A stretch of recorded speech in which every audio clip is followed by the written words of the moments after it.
Aqui com mais uma live dos amigos com o nosso querido Diego Anjo, um abraço para vocês. E o nosso sempre querido Alexandre Machado. Tudo bem, pessoal? E eu aqui com vocês. Você, no geral. Então, pessoal, vamos esperar um pouco. Compartilha aí. Compartilhem aí, peguem aí. Tem um que já entrou. O capitão da montanha aqui. O capitão da montanha não perde tempo, está entendendo? O capitão chegou e vai para as cabeças. João Alberto já entrou. Eita, tem gente já vazando áudio. É uma comédia. Serve como uma comédia, não, é o rei, né? É duro trabalhar com amador, viu? Já tá vazando áudio. Paulinho, de São José dos Campos. E aí, grande? Pessoal, vamos mandar perguntas aí pra gente, né? Vamos tocar-lhe o pau, Marquinhos. Toca-lhe o pau, Marcos. Aqui é toca-lhe o pau, Enéas. O Enéas Júnior. Enéas vive. A Carmen também entrou.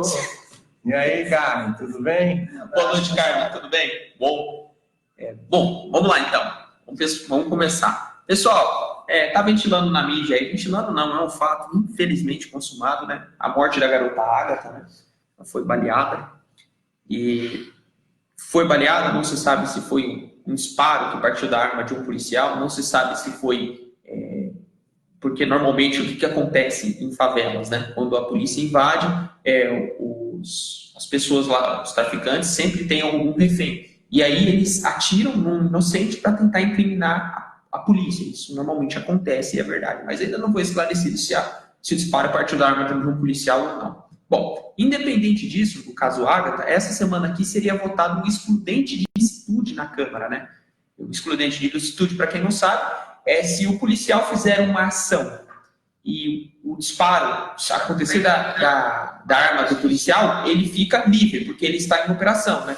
A não ser que seja intencional, né? Se for intencional, aí não. Mas se for comprovado o acidente, o policial não seria penalizado.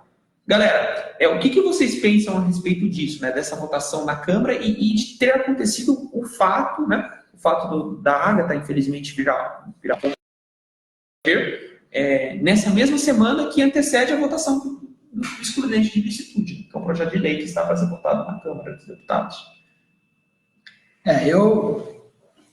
Eu vejo com pesar, né, tudo isso, o modo como é tratado, como é usado, né, essa notícia. A gente vê lá, a gente consegue ver o modus operandi lá de Brasília, né? Essa briga de poder, eu acho que já estão pensando já em reeleição 2022, um não quer o outro porque o outro tem mais moral do que o outro, tem mais aceitação. O presidente da Câmara usando esse fato, né, para jogar os holofotes para cima dele, e o fato é que um inocente morreu. Uma criança foi morta, isso é muito sério, é muito grave, e alguma coisa, acho que um dos pilares, né, das obrigações do Estado é a segurança. Ele não pode abrir mão disso de forma nenhuma, sob hipótese nenhuma. Também não pode sair atirando a esmo. Mas uma coisa é certa, não se pode usar essa inocente para se projetar politicamente, né? É hora de baixar, deixar o poder um pouco, essa busca desenfreada do poder de lado e se atentar aos fatos mesmo, começar a exercer o seu poder. É função do Estado a segurança, então, de forma inteligência, com estratégia, tem que acabar com o crime. O crime não pode, como você falou, os caras pegam sempre lá um refém e tira a vida. E aí a polícia aí fica colocando um contra o outro, chega, né? Bandido é bandido, polícia é polícia, e o Estado tem que governar, tem que exercer o seu poder aí. Perfeito. Pessoal, assim, eu acredito que é um pesar, né? A morte da menininha, nada justifica. Eu acredito que o Estado falhou em todas as situações. Nós falhamos, né? Porque nós somos o Estado. O Rio de Janeiro é um caos, uma cidade maravilhosa que poderia trazer muitos recursos para o país através do turismo, porém perdeu a mão, não foi de agora, foi de anos. Isso eu já venho falando várias vezes. Como São Paulo também tem o PCC, lá tem o Comando Vermelho, tem outras facções. Além disso, tem as milícias, que a gente sabe que são vários estados dentro do estado, né? O estado foi tão falho e tão simplesmente abandonou no Rio de Janeiro que as milícias é um estado paralelo, o Comando Vermelho é um estado paralelo e é uma terra de ninguém, na verdade, o Rio de Janeiro. E tem que ter um pulso firme, tem que ter uma mudança estratégica muito grande no sentido de oferecer para a população educação, saúde, saneamento básico. Às vezes eu fico em dúvida, porque assim, o Estado vai tomar conta da favela? Sim. Quanto tempo vai tomar conta da favela? Você monta uma UPP, mas você vai chegar uma hora que você vai sair, vai abandonar e o traficante vai voltar? É essa a solução? Você teve a intervenção militar na época do Rio de Janeiro, antes da eleição, com Michel Temer. Eu falei que seria um fracasso, porque o exército não iria ficar na favela o tempo inteiro. Uma hora ele iria sair. Então, o que a gente precisa realmente? A gente precisa entrar na favela e ajudar. 99% das pessoas lá são trabalhadores, são pessoas honestas e de bem. Tem ali 1, 2% que infelizmente, é o tráfico. É o que mais gera dinheiro e recursos. E é uma indústria ali dentro. É como se fosse um distrito industrial cada favela dentro do Rio de Janeiro. E aquilo ali fomenta milhões de negócios. E lógico que o Estado tem culpa e tem mão também. Por quê? Porque um traficante, ele não está sozinho ali dentro. Ele é só uma peça de toda a engrenagem. Na verdade, você tem políticos que vivem do tráfico. Eu sempre falei, as pessoas dizem, você é louco de falar isso? Mas é claro, tem pessoas que são eleitas com o dinheiro do tráfico. E tem muitas pessoas que vivem do tráfico e são exploradas pelo tráfico. Tanto no Rio de Janeiro como em São Paulo, o PCC também tem braços em vários pontos da sociedade. Agora, assim, no Brasil tem um monte de lei e, na verdade, não tem nenhuma, porque não consegue manter. A impunidade é muito forte no Brasil.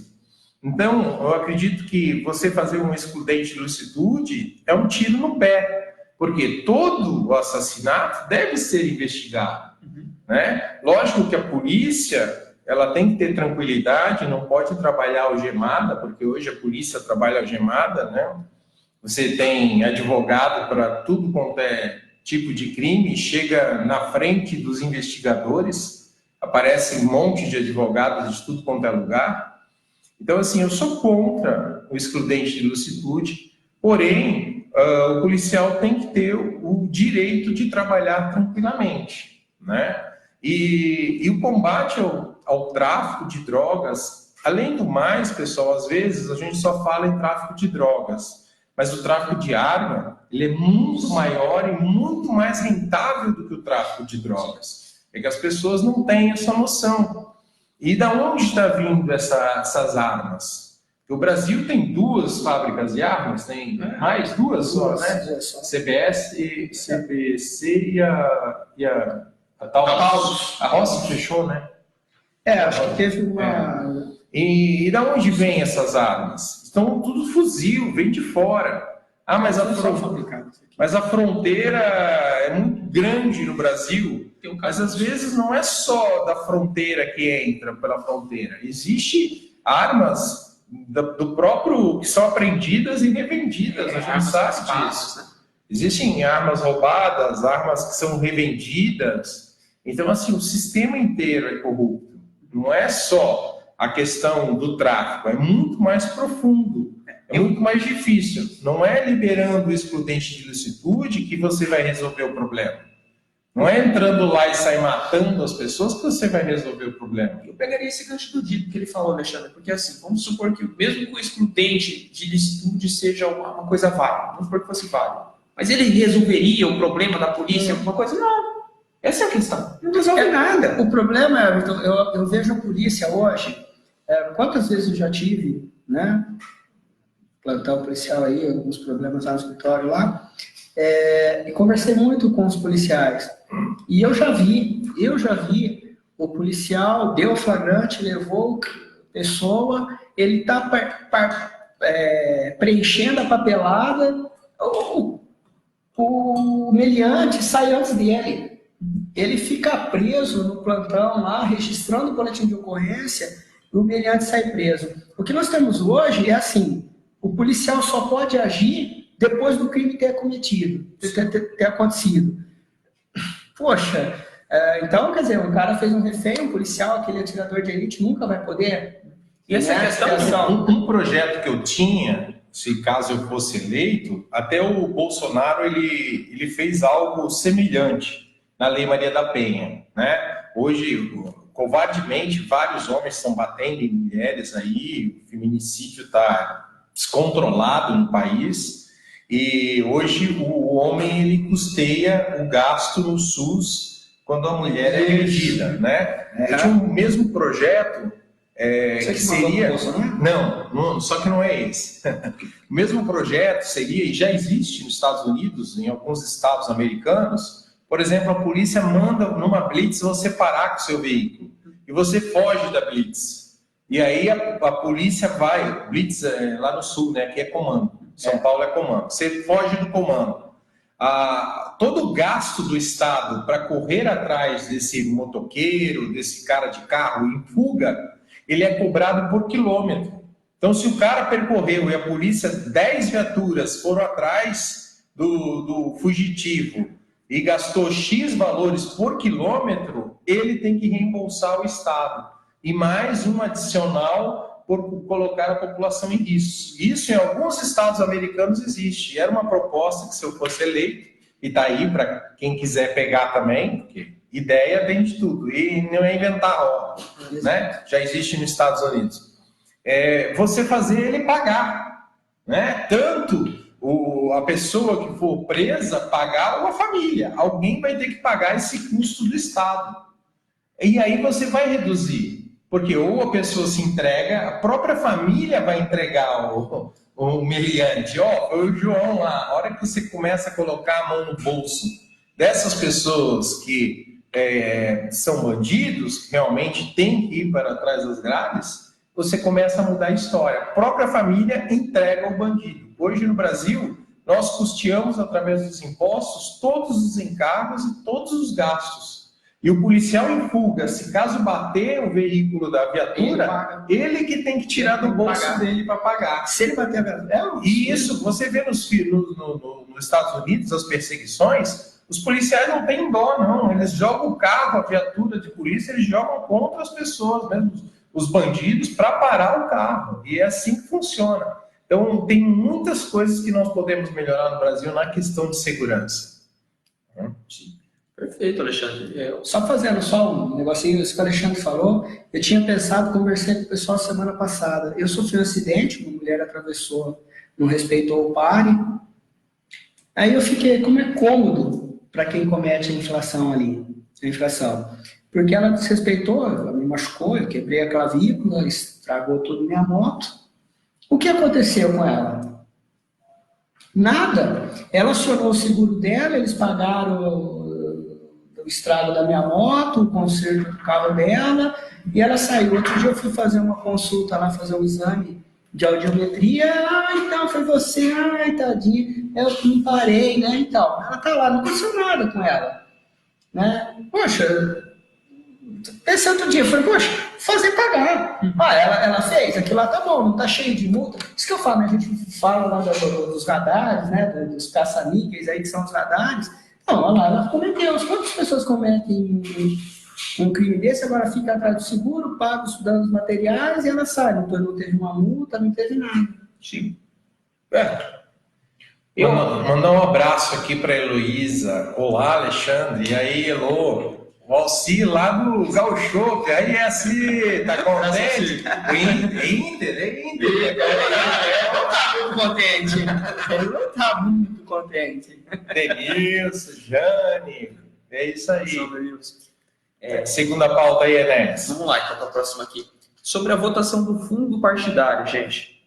Algo que vem tramitando também no Congresso, foi aprovado o aumento do fundo, o famoso fundão, né? Eles conseguiram aumentar uma coisa que já é absurda. Infelizmente, nós não conseguimos barrar, e agora vai para a sanção do presidente. O presidente que vai ver se consegue. Mas eles conseguiram aprovar com requintes de crueldade, né? Sim. O que esperar disso, né? Essa questão do fundo partidário é uma novela, né, pessoal? Porque vai e volta para o Congresso o tempo inteiro. Eu acredito que tem que ser uma resposta da sociedade. A sociedade se unir e votar em partido e candidatos que não utilizem o fundo partidário. E aí você começa a mudar a consciência. Fora isso, dificilmente a gente vai ter poder de definição. Agora, é claro, né, você não pode... O Bolsonaro, ele alega que não usou o fundo partidário, né, o fundo eleitoral, porém, os deputados dele, os senadores, utilizaram e fizeram campanha para eles, entendeu? Então, a gente também não pode... A gente também tem que ser esperto com a situação. Vai com o prefeito, diga aí, eu não vou usar o fundo partidário. Beleza, mas todos os vereadores dele estão usando e estão fazendo o santinho a propaganda dele. Então, vocês acham que ele veta ou não? O pessoal... Não, ele não vai. Não tem. Não vai porque isso daí é cordão e é o toma lá da cá. Infelizmente, continua o mesmo toma lá da cá. Porque a Previdência vai voltar agora, né? Não foi. Então, quer dizer, tem alguma coisa... E a gente vê essa morosidade, alguma coisa está amarrando. Sim. Então, é o fundo partidário que está amarrando. Não, eles fazem acordos, né? Brasília não é como a gente pensa, toma lá da cá, por trás, senta lá os caciques, negocia, um cede daqui, o outro dali, arruma emenda parlamentar para esse e vai fazer os ajustes, né? Infelizmente, a política brasileira é muito complicada, muito complexa. Hoje a gente faz uma limpa e coloca sangue novo e dá um shoot-down no país, né? Restarta o país para começar novamente, colocar pessoas que não têm uma experiência. É legal até porque quando eu fui candidato as pessoas falavam porque você não tem experiência política, mas isso é bom. A experiência de quem está lá, eu não quero ter. Isso era a parte boa. Porque ter experiência não significa... Os caras estão te dando muito pelo contrário, né? Então, assim, eu acredito que a gente tem que renovar. Colocar pessoas novas. Mas o cara fez algo errado? Troca. Cada 4 anos vai trocando. Uma hora você acerta o seu voto. Uma das coisas é não reeleger o que está aí, né? Já seria de bom tamanho. Acompanha, né? O brasileiro parece que despertou, né? Acendeu uma luzinha e despertou. Uma coisa que eu só queria fazer um adendo aí, que a gente tem que pensar, pessoal. Eu estou vendo já pesquisas de pré-candidato, algumas coisas assim. Eu queria deixar bem claro, eu sou da área de TI, a camada C e D, 46% da população das camadas C e D não utilizam redes sociais. Então não fique achando que você é top na mídia, na rede social, é o cara famoso, que você vai ganhar a eleição. Tá? Então, só mandando um recadinho aí para as pessoas entenderem um pouquinho de estatística e de dados. Os nossos outsiders aí. Bom, eu também comungo da mesma opinião deles aí. Eu acho que o Bolsonaro não veta simplesmente porque é um projeto meio que invetável, né? A partir do momento que passa da Câmara. Se ele vetar, ele vai perder apoio na Câmara. E ele não vai colocar em xeque isso que ele precisa. Ele nomeou o Maia. Ele apoiou o Maia como presidente da Câmara. Você acha que ele vai colocar em risco ter esse apoio, já que ele fez tudo isso, né? Nomeou o Maia como corrupto, simplesmente para vetar? Ele não vai vetar, gente. Vocês estão iludidos, não vai vetar, e acabou. O que a Luísa escreveu aqui. Será que o presidente Bolsonaro vai vetar? Eu acredito que não. Todos os deputados e senadores do PSL usaram o fundo partidário. É exatamente isso, Luísa. É isso que a gente falou mesmo. eu não vou usar porque eu sou majoritário, mas todos os líderes legislativos usaram e colocaram a minha carinha lá para votar em mim. Então, realmente, isso Mas eu não tenho nada a ver com isso. Conversa para boi dormir, essa história que eu sou contra e alguém está fazendo propaganda e está usando por mim. Isso aí não cola. Próximo.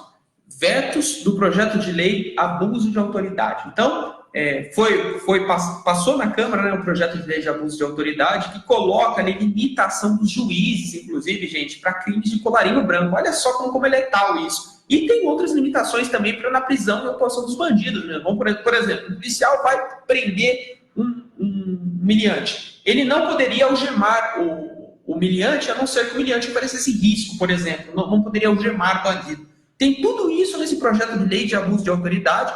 E me parece que o Alcolumbre, né, eu recebi essa informação, já separou alguns vetos, né, pretende vetar alguns trechos desse projeto de lei de abuso de autoridade. Segundo os elaboradores do projeto de lei, né, as autoridades estão abusando do seu poder, né, principalmente contra os políticos, né, que é que são os maiores contemplados pelo projeto de lei. E aí, pessoal, o que vocês acham desses vetos do Alcolumbre? Se vai acontecer os vetos ou não? E esse projeto de lei de abuso de autoridade, afinal de contas, interessa a quem isso aí? Bom, o Alexandre já começou falando, né? O estudante de estude. Sou autoridade. Então, os caras estão por trás disso aí. Muitos políticos vivem, né? Do tráfico, do crime. Nada mais normal do que eles votarem nesse projeto. Por quê? Ele é uma autodefesa. Sim. A gente vê os caras, todos não, vamos dizer, né? A maioria, todos investigados, todos envolvidos em crimes, né? Desde pensão alimentícia, daí para cima. Né? Infelizmente, eu acho que não tem o que esperar deles, a não ser votar realmente isso aí. Quem quiser mandar o ponto de vista aí, pessoal, pode mandar o texto aí que a gente lê, tá? Bem, a gente tem que entender algumas questões, né? Primeiro, algema ou não algema?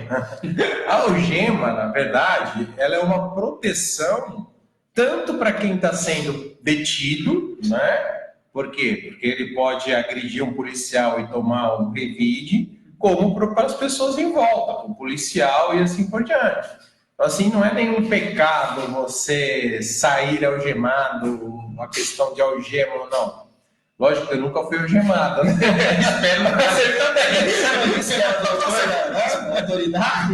Nunca foi? Mas assim, a intenção da algema é essa, é a proteção, tanto de quem está fazendo a apreensão, como de quem está sendo detido, para ele, de repente, não fazer algo de errado. Mas o que a gente vê aqui é sempre aquilo que a gente fala, né, Alexandre? A gente tem direito e não tem dever, né? Exatamente. A Luísa diz assim, um bandido pobre não tem advogado, serão contemplados os políticos envolvidos na operação da Lava Jato. Exatamente, entendeu? O que acontece é isso, né? Quem tem dinheiro para pagar um bom advogado, porque assim, a lei brasileira, quem faz a legislação, os legisladores do nosso país, e por isso que eu volto naquela tecla que a gente tem que prestar mais atenção na Câmara de Deputados e nos senadores do que propriamente dito no presidente. O Brasil ele foca no presidente, mas ele não foca nos deputados e nos senadores. Sempre é uma fuga. Toda lei que ela é colocada, inserida e passa, sempre tem algum artigo que cita alguma questão que deixa no ar. Ou é assim, não identificando caso de dolo ou má-fé. Gente, é extremamente subjetivo. Sempre quem vai na defesa vai dizer que não houve dolo e nem má-fé. Então, passa-se a utilizar esse artigo da lei, né? É o mesmo caso do futebol, bola na mão na bola, né? Olha a bagunça que vira. Ou o caso de exceto X, Y e Z. Então, todo artigo de lei que tenha o exceto ou questionando em caso de não comprovado dolo e má-fé, esquece. Aquela lei lá já não funciona, tá? E o Brasil é perito em colocar essas fugas justamente para atender os advogados. Porque, assim, um legislador, ele faz a lei e já tem uma consultoria jurídica por trás para sabendo como desarmar aquela lei. Né? E aí que está essa questão. Então, dificilmente realmente funciona o abuso de autoridade aí, Nosso país é o país da carteirada. Infelizmente, nós temos que comer muito feijão para mudar esse país, viu?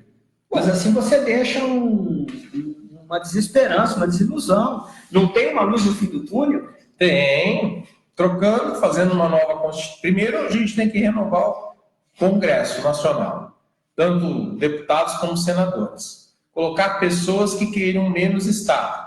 E fazer uma nova Constituição, uma Constituição liberal e não uma Constituição socialista que nós temos. Perfeito. Nós temos uma Constituição repleta de direitos sem nenhum dever. E aí o que acontece? A população brasileira não tem a noção dos deveres. Não, nenhuma. Eles conhecem todos os direitos, mas nós não fomos criados para entender os deveres que nós temos perante a sociedade. Entendeu? E aí fica essa questão do olhar somente para o umbigo e fazer o que é bom para mim, tanto de mal quanto de bom. E eu utilizo a lei somente no meu direito. É meu direito ter escola, é meu direito ter segurança, é meu direito ter saúde, é meu direito ter cultura, é meu direito ter habitação. E eu engano todo mundo para ter esses direitos, porque eu só conheço os meus direitos, eu não sei os meus deveres. E quem vai pagar por esses direitos? Os outros, quem paga através dos impostos. Então, sempre quando você dá um direito para alguém vai ter o dever de pagar. Tudo custa, nada de graça, e não existe almoço grátis. Nem o cafezinho. Bom, compartilho comungo da opinião de vocês, não vou acrescentar nada. Esse projeto de lei de abuso de autoridade nem deveria existir. Vai vetar. Se for para vetar, tem que vetar integralmente. O projeto por si só, né, vai algemar. Meu Deus do céu, gente. Algemar, não pode investigar. Não tem como discutir um assunto desse, sinceramente. Não é sério. Bom, passemos para os próximos itens.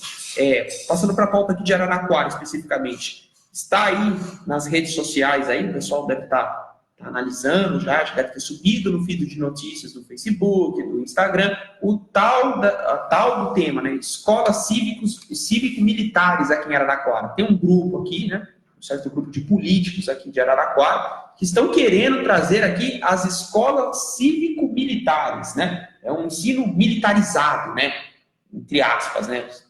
Teria alguns dogmas do militarismo por trás do ensino, né? E aí se expressaria uma noção de ordem que a população não passa de mágica, seria educada, né? O que vocês acham disso, pessoal? Das escolas cívico-militares? Continuam, né, jogando a responsabilidade de dar educação para professor, né? Quando, na verdade, as famílias, né, se perderam e as famílias não dão essa educação, a gente chama de berço. E agora vem aí, né, nessas coisas mágicas que eu acho que as pessoas veem, né, transfere a minha obrigação para outro, né, e vem aí, é tudo obrigação dos outros, né, aí vai voltar outro direito, Alexandre, ao direito de ter essa educação. Precisa de uma disciplina de quartel para fazer, o pai não faz. O pai não faz, e adianta muito também uma escola dessa e a criança não vê o mesmo na família, então, mais um modismo aí. A Heloísa disse que ela sabe o direito dela. Ela tem o direito de pagar impostos. Das coisas por aí mesmo. Eu também estou com esse direito. Todo mundo tem que só paga impostos. Esse direito também. Bem, quanto à escola, pessoal, a gente tem que entender. Eu vi muitas pessoas pedindo a volta do militarismo. Vamos lá. Nós estamos em pleno século XXI, né? Uma economia globalizada, um país totalmente integrado com o globo. Você já viu alguma democracia em que o militar esteja no poder? Não existe. É um retrocesso tremendo. E escola militar para quê? Para passar a educação, para passar a ordem, bater continência, cantar hino nacional. Eu não preciso de militar para fazer isso, entendeu? O que a gente precisa é de uma educação clara, de valores claros, porque assim, dinheiro nós temos. Para vocês terem uma ideia, vou citar aqui a Araraquara, por exemplo, só de vale transporte o município gasta 22 mil vales transportes por dia para levar crianças para lá e para cá. É 11 mil, né? Então, você dá uma olhada mais ou menos como está desestruturado as escolas. Faltam espaços, faltam colocar escolas realmente onde há necessidade. Para vocês terem uma ideia, o Tribunal de Contas, em 2015, de toda a região aqui de Araraquara, o custo por criança mês para atendimento do município Fundamental 1 é R$ 1.200. Meu filho estuda numa cooperativa de pais de educação e a gente paga R$ 800 na cooperativa. Entendeu? Um grupo de pais se uniu, montou uma cooperativa e o custo da mensalidade é R$ 800. E o município paga para o Fundamental R$ 1.200. Mas a qualidade de ensino é igual. Um adolescente na Fundação Casa, um adolescente que eu digo aí de 14 anos a 17 anos, custa R$ 10.300 cada adolescente na Fundação Casa. Então você vê que a questão não é falta de dinheiro. Não. A questão é gestão. A questão é você ter professores bem remunerados, professores treinados, bem treinados, a mudança da grade escolar. Eu, particularmente, sou contra o MEC. Eu acho horrível esse ministro da Educação do Bolsonaro, é um paspaião, tá? Teria que entrar já no ensino fundamental matérias como empreendedorismo, gestão financeira, a criança saber o que ganha, o que não ganha, o que ela vai fazer com o dinheirinho dela. Lógica, gente, a criança tem que desenvolver com lógica de programação, lógica de análise, música, gente, é excepcional no ensino fundamental 1, 2, no ensino médio.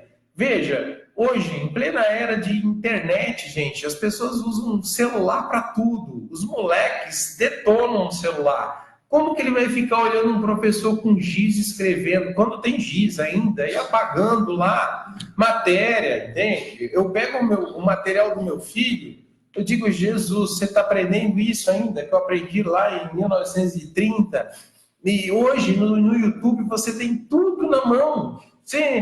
O meu moleque, ele pega lá, Você Sabia, do canal do YouTube, ele fala coisas que eu nem lembrava mais, fala muita coisa, tem que mudar. A forma de ensinar tem que mudar. Uma coisa que eu sempre bato em cima é a tal da progressão continuada também. Esse grupo aí que está querendo implantar a escola cívico-militar, qual é a ideia que eles têm sobre o material pedagógico, por exemplo? Vai continuar o mesmo material que é usado? Vai continuar? Vai continuar a progressão continuada? Vai continuar as mesmas práticas da educação? Vai mudar em quê? Fala para mim. Um militar vai salvar a pátria. A gente vive com essa ideia, Alexandre, de salvador da pátria, cara. Não existe. E isso é transferido para todas as partes, os segmentos da política. É na saúde, é na segurança, é na educação. É só o salvador da pátria que vale. É só ele que faz, tá entendendo? É aquilo que o Alexandre falou, a gente foca muito no presidente, no governador, no prefeito, e esquece dos vereadores, esquece dos estaduais, esquece dos deputados federais, dos senadores, que são os caras que têm o poder. Não adianta o cara vir fazer um monte de bravata, que nós sabemos que ele não vai resolver nada. Olha agora a dificuldade. Nós já estamos há 9 meses de governo, nenhuma reforma relevante foi aprovada. E é culpa do quê? Um outro projeto que eu teria quando eu fui candidato, seria o voucher educacional, pessoal. É a defesa do voucher educacional. Por quê? Você veja, o professor ganha pouco, não ganha? Agora, vocês imaginam um grupo de professores montar uma cooperativa de professores e ir para um determinado bairro. E a prefeitura, em vez de pagar esses R$ 1.200 por mês que custam uma criança, dá para esses professores, para a empresa deles, R$ 1.000 por criança num cartão, R$ 1.000 está aqui, ó, você vai. E a prefeitura monitorar a qualidade dessa educação. Tanto a prefeitura quanto o Estado monitorar, verificar se esses professores realmente estão formando as crianças. E sair daquele paradigma do convencional, como é até hoje, ainda com livro, com não sei o quê. Aí você troca de um ano para o outro, é uma coisa assim, medonha a educação. Continua uma coisa medonha. As crianças evoluíram. Quando a gente via quando as crianças nasceram, elas ficavam 30 dias enroladas, recém-nascido, igual um pão, né? Dizia que tinha que abafar para crescer, lembra disso? Você, eu sou do interior, né, Dida? Hoje, o moleque sai o moleque sai hoje da maternidade, já sai com o olho tudo aberto, já o pai mexendo no celular, o moleque já olhando, luz. É muito estímulo hoje. E aí, como é que tu vai colocar esse moleque aí no prezinho? E aí vai ficar C com A, K, B com A, Bar. Acabou isso, gente. Ué, tu tem que mudar a dinâmica de Quantos anos ensino. o teu caçula tem? 10, 11. Nós conversamos um monte no sábado, e ele falando da questão da Amazônia, daquela, tem 10 anos. A consciência daquele menino, Maior que ele chamou a gente, vem cá, posso falar? E a argumentação que ele tem é enorme. o que o Alexandre falou do voucher ilustra a mudança que nós precisamos, que é a mudança do sistema educacional. Não é substituir nome, não é trocar o professor pelo militar, não é nada disso. Não é nada disso. É você criar um sistema educacional novo e uma nova cultura educacional. Porque o voucher que o Alexandre falou permite que você se interesse por educação propriamente. E aí você passa a integrar no sistema. Hoje não. Hoje existe o pedido. Existe a escola, existe eu. Entendeu? Mas com o voucher, os pais vão se sentir empoderados também, porque eles vão poder escolher. Sim. Eles vão poder escolher. Esse empoderamento das famílias vai fazer, eu acho que automaticamente faz com que as famílias se interessem e busquem o melhor. Eles vão ter que fiscalizar os professores. E assim, qual é o objetivo do voucher? Mesmo você vai acabar com a escola municipal? Não. Só que a escola municipal vai disputar com a privada. Então, os professores da municipal, da estadual, vai ter o voucher e você vai receber R$1.000 por criança que você atende. E aí o professor vai ter que correr atrás para ter crianças aprendendo para ele ganhar e segurar aquela criança ali. Exato. E o pai que queira ir para uma escola particular, digamos que a escola custe 1.300, ele vai complementar com 300. O Estado vai pagar 1.000 e ele complementa com 300, entendeu? Então, você abre um leque de oportunidades e de crescimento. Não é assim, acabar com a escola pública. Não, é fazer com que a escola pública tenha autonomia. Autonomia para poder comprar as coisas sem ficar dependendo de todo o sistema. Porque cada escola vai ter a sua gestão. Cada pai, a APPs, a Associação dos Pais e Professores, eles podem se unir e fazer essa gestão desses R$1.000.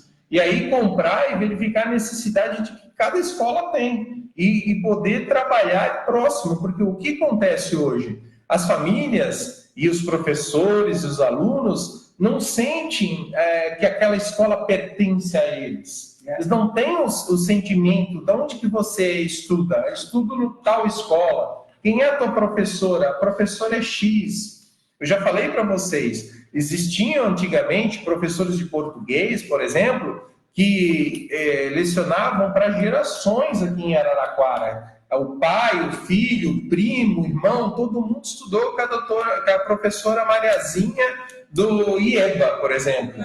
O professor X. Então, outras coisas que a gente tem que pensar. O mundo está globalizado. Por que a gente não cresce? O brasileiro não sabe inglês. Então, como que eu vou desenvolver um sistema, aprendi esse sistema informática, como que eu vou vender a minha tecnologia para os Estados Unidos se eu não consigo conversar com o americano? Como é que eu vou vender para um europeu se eu não consigo falar em inglês com os caras? Por quê? Porque do primeiro ano até o ensino médio, tu aprende verbo to be na escola. Só fica I am, you are, então você não tem inglês nenhum. Então você tem que ter uma segunda língua que você se identifique e fale fluentemente. É um grande problema no Brasil também. E isso vai gerar o quê? Tecnologia, conhecimento, riqueza, a gente vai vender conhecimento. Então, assim, a educação fundamental, você tem que começar a investir na educação fundamental, não nas universidades. Sim. Por quê? Porque a educação fundamental é a base.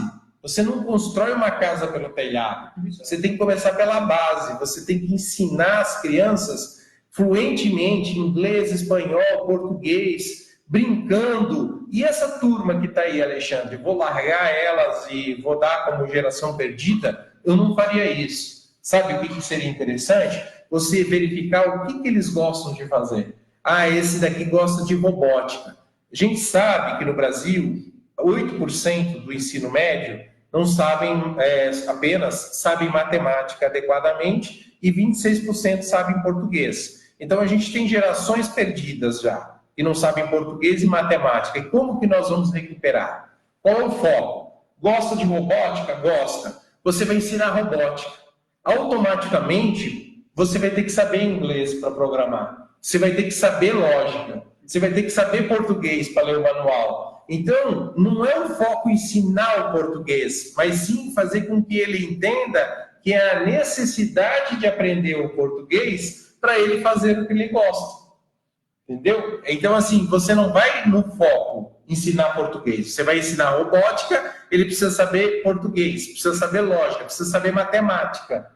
Ele não sabe matemática hoje. Ele não vai decorar tabuada mais, um moleque que está aí com 15, 16 anos, não vai decorar mais matemática. Seria uma recuperação dos cursos profissionalizados? Seria. Você vai, através de outras ferramentas que eles gostam, eles vão ter que aprender o português, a matemática, através de coisas que eles gostam. Então, fazer esse caminho aí, entendeu? A grande pegada da educação liberal, falando em cima da pergunta que você fez aí, sobre recuperação, é você transmitir a sensação de que a educação pertence ao indivíduo. Por isso que ela é liberal, tá entendendo? Porque hoje, o que acontece? A educação pertence ao Estado, o indivíduo está isolado. Que é isso que o Alexandre mostrou na crítica dele para o Paulo Colcha, tá entendendo? Então, está um indivíduo de um lado e a educação do outro. Resultado disso, você não tem investimento em educação, por exemplo, por mais que o governo invista, mas você não tem investimento efetivo em uma gestão. Por exemplo, eu peguei o material do meu priminho esses dias, ele tem um primo de 10 anos de idade, ele está dando o livro da coleção Vagalume, você lembra lá? Os caravelhos do diabo, o rato Estou mostrando para minha sobrinha, ver se ela toma gosto pela leitura. Isso aí, cara, é coisa que na minha época já era, eu li, mas na minha época já era ultrapassado. Isso é coisa da década de 80, gente. Olha a sua, da minha não. Sim, mas... Cara, a defasagem do ensino é tão notória, e já tem 20 anos de defasagem, 30 anos de defasagem, não é uma defasagem de ontem. Por quê? Porque todo governo que pega tem uma educação de cultura de Estado. Vai lá, não, é o Estado que tem que tomar conta da educação totalmente. Mas vai piorar, entendeu? Porque assim, o ciclo ele foi quebrado. Você notícia ruim? Não, a gente tem que entender. O ciclo ele foi quebrado. Os professores que tem assim, quando o professor ele é igual vinho, quanto mais velho, gente, ele tem um conhecimento, um saber tremendo. Ele vai e se aposenta. Por quê? Porque ele não aguenta mais ficar na sala de aula. Não aguenta mais os alunos. E aí o que você vai? Você coloca novos professores. Esses novos professores, eles vêm da onde? Eles vêm dos 26% só que sabe português, né? E dos 8% que sabe matemática. Então, tu está colocando professores com educação já ruim. E aí, esse professor que tem educação ruim, o que ele vai passar se ele também não sabe? Educação ruim. E aí, tu entra num ciclo de quê? Pedagogos ruins passando coisas ruins. E aí, tu vai defasando e tu vai caindo a educação no país. Por isso que tu pegava antigamente uma pessoa que tinha o 3º grau primário, sabia a operação nas 4 pontas. Tu pega hoje um aluno do ensino médio no 3º ano, o cara não sabe fazer divisão com 2 números na chave. Entende? Então, assim, porque os professores que estão entrando também são professores que estão vindo daquela leva. Sim. Porque hoje qualquer um faz faculdade, né, gente? Cá pra nós. Derrubou ali o RG, tem faculdade que já matricula. Tem faculdade à distância. 45% dos professores fazem EAD. Então, cara, não tem. Ou para tudo, começa de novo, tira aí a aprovação automática, remodela, tira esse MEC, deixa livre e cada um vai focar nas suas coisas. A gente tem que focar na língua portuguesa, na língua mãe, tem que focar matemática, tem que trazer o pessoal para a ciência exata, que foi abandonada no país, né? Por isso que tem engenheiro fazendo ponte que cai. né? Então, gente, a gente tem que pensar. Hoje o Milton Nascimento, né, falou que a música do Brasil É a pior geração. Mas, gente, se tu não tem português, como vai fazer letra? Entende? A consequência, tudo vai cair. Não é assim, né? A poética, né, e a música entra nisso, é a arte do belo, né, gente? E hoje nós temos o quê? Nós temos uma população que ela perdeu essa parte da contemplação, ela perdeu a filosofia, não tem mais nada, gente. Então não vai ter músico mesmo. O que a gente vai ter? A gente vai ter essa feiura que a gente tem aí, essas rimas pobres, essa musicalidade terrível que dói os nossos ouvidos e principalmente esse conteúdo chulo nas músicas. Que é isso. O Reginaldo escreveu aqui, boa noite, galera. Não esqueçam do esporte também nas escolas. O esporte é um canalizador tremendo para você tirar a juventude das drogas, né? Porque daí você forma, através do esporte, você forma liderança, trabalha em equipe, pensar no próximo, e aí você faz toda a conexão. Posso incluir uma coisa aí, Alexandre? Esse é o segredo das potências desenvolvidas. A disciplina através do esporte, não é através do militar. Não vê se algum país tem militar no comando. Não tem, porque você tem uma disciplina já alocada no esporte, por exemplo, que pode transmitir isso. Eu acho bacana só no esporte, o que a NBA, que o basquete é para o norte-americano, né? É como um símbolo, e eu vejo muito isso, né? O camarada não é só praticar o esporte e ele está na faculdade, ele tem que ter o mérito, ele tem que, né? Ele tem que buscar, ele tem que ser aprovado e ao mesmo tempo ele se volta. Tanto é que você vê aqueles monstros lá da NBA, às vezes tem 2 faculdades, e vê o comprometimento deles, né? Por trás, se você vê a história, eles se sentem na obrigação. Esqueci o nome do monstro, LeBron. O centro que ele fez, né, na escola da cidade natal dele, né? Então, o envolvimento que o esporte faz para o cidadão. A NBA acho que é o melhor exemplo. Funciona para o esporte, né? Não só fisicamente, mas mentalmente. E hoje eu vi, né, antes de vir para cá, um programa esportivo falando de futebol e comentando, né, que o Messi foi eleito pela 6ª vez o melhor do mundo, as controvérsias sobre isso. E há quanto tempo o Kaká foi o último brasileiro? Há quanto tempo faz que nós não temos, né? Por que será? Aí acho que o que nós discutimos aqui ajuda a refletir quão pobre o Estado brasileiro, o povo brasileiro se encontra atualmente. Gente, é barato. Baratíssimo. O que me revolta, o moleque quer jogar tênis. Mas tênis é esporte caro. Gente, é 10.300 cada moleque na Fundação Casa. Isso é caro. E de casa não tem nada. É FEBEM, continua sendo FEBEM. Quem já foi na Fundação Casa sabe que é um presídio, é jaula. Aí você paga 10.300 pro moleque lá e você acha caro jogar tênis. O moleque quer ser jogador de tênis. Isso daí é esporte para rico. O cara quer aprender xadrez, ciclismo. Mas é caro uma bicicleta. É isso que a gente tem que pensar, entendeu? Qual é a relação custo-benefício de desenvolver uma sociedade através do esporte, adotar esses adolescentes, ou simplesmente deixar eles aí para prostituição, para o tráfico de drogas. Porque se nós observarmos, pessoal, hoje a faixa etária que está nas ONGs, que está participando de projetos, a grande maioria é até 14 anos. Depois de 14 anos, você não pega mais eles nas ONGs, você não consegue mais segurar essa molecada. E é aí que ela é adotada pelo tráfico, pela prostituição e pelas coisas ruins que ocorrem, tá bom? Então, ao invés dessas escolas cívico-militares, escola realmente de qualidade, com um novo sistema educacional, né? Tempo integral, inserir esporte, a música, o resultado vai ser infinitamente melhor para todos nós. Certo, pessoal, nós estamos aí com 48 minutos já, tá longo o vídeo. Falou em educação, é algo que eu me apaixono. Todo mundo aqui gosta. Eu adoro educação, então, assim, eu acredito que pela educação nós vamos reduzir o gasto em saúde, reduzir o gasto em segurança. Então, assim, se não focar em educação, esquece. Tudo pode ser reduzido, todo o custo do país pode ser reduzido se nós investirmos em educação. Tá ok? É uma frase sempre comum, mas não é essa educação que está aí, não. Não espere que venha uma varinha mágica para lançar a educação. Um revólver mágico. A gente tem que liberar a educação, deixar que flua, que as pessoas se organizem para a educação. Porque o Estado, gente, é terrível. O Estado tem que sair e pegar o dinheiro que ele cobra de impostos, deixar na mão do povo e deixar o povo buscar a sua educação. É isso que a gente tem que fazer. Tá bom? Para mim, um grande abraço. Até segunda-feira. Um abraço aí, pessoal. Um abração, pessoal. Tudo de bom. Obrigado aí. Mandem perguntas, participe e venham estar conosco. Por que não? Participar aqui conosco, gravar esse vídeo. Somos amigos, gente. Somos amigos querendo fazer diferença na política. Abração. Fazer como a Heloísa fez, participou bastante aí, né? Mandando perguntas. Isso é muito legal pra gente.